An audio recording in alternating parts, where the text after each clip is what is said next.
शिव महापुराण द्वितीय खंड अध्याय 20 रामचंद्र एवं सती के वार्तालाप का वर्णन।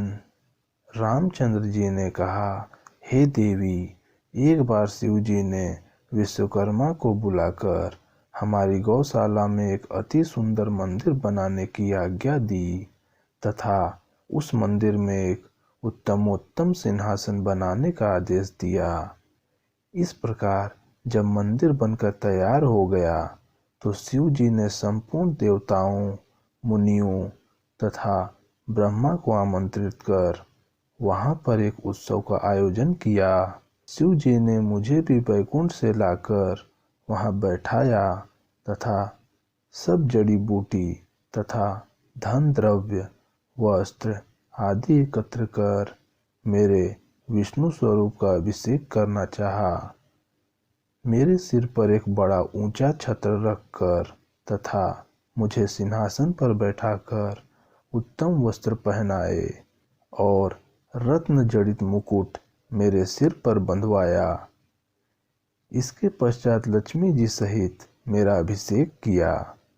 उस समय आपने भी लक्ष्मी का बहुत आदर किया। देव नारियां गान करने लगीं, अनेक प्रकार के बाजे बजने लगे। तब शिव जी ने अपने कमल रूपी मुख से ऐश्वर्य से पूर्ण वचन कहे।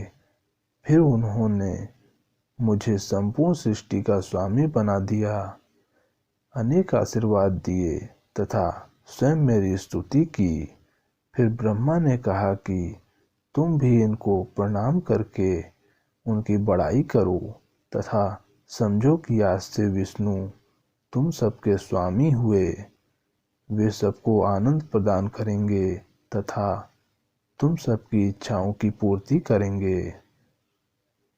शिव जी का यह आदेश सुनकर सबों ने मुझे प्रणाम किया। चारों ओर से जय जयकार का शब्द गूंजने लगा। फिर शिव ने मुझे वरदान दिया, हे विष्णु, तुम सबके स्वामी होकर सबके कष्टों को दूर करो। तुम्हारी तीनों लोक पूजा करेंगे। धर्म, काम तथा मोक्ष देने वाले होकर बड़े विजयी वीर बनोगे। हम स्वयं भी तुम पर विजय प्राप्त न कर सकेंगे। तुम ब्रह्मा के भी स्वामी हो। हमने तुमको तीनों लोक प्रदान किए।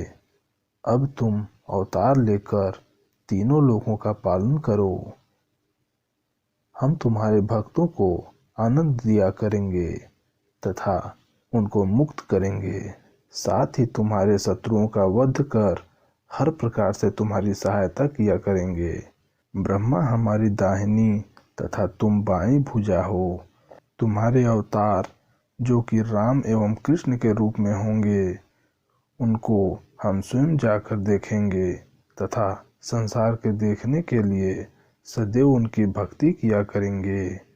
हे माता, तब से जहाँ शिव जी निवास करते हैं, मैं भी वहीं स्थित रहता हूँ। शिवलोक में ही विष्णु लोक है, जिसको गोलोक भी कहते हैं। मैं शिव के आदेशानुसार ही अवतार लेता हूँ। मेरे मत्स्य आदि अनेक अवतार हो चुके हैं। मैंने उन्हीं अवतारों में संसारी कार्य पूरे किए हैं। हे देवी, इस समय मेरा अवतार 4 रूपों में हुआ है, राम, भरत, लक्ष्मण तथा शत्रुघ्न। उन चारों का मन एक है, परंतु शरीर अलग अलग है।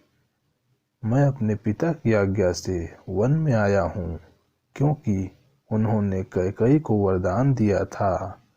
मेरे साथ लक्ष्मण तथा सीता भी आई थीं। रावण सीता को हर ले गया है, उसी को हम ढूंढते हैं। आपके दर्शन से मेरे सब कार्य सिद्ध होंगे। इस प्रकार मुझको तो सीता हरण अत्यंत शुभ हुआ, जिससे आपके चरणों के दर्शन प्राप्त कर सका। मुझे पूरा विश्वास है कि अब मुझे शीघ्र ही सीता का पता लग जाएगा तथा मैं शत्रु पर विजय प्राप्त कर सीता को प्राप्त करूंगा।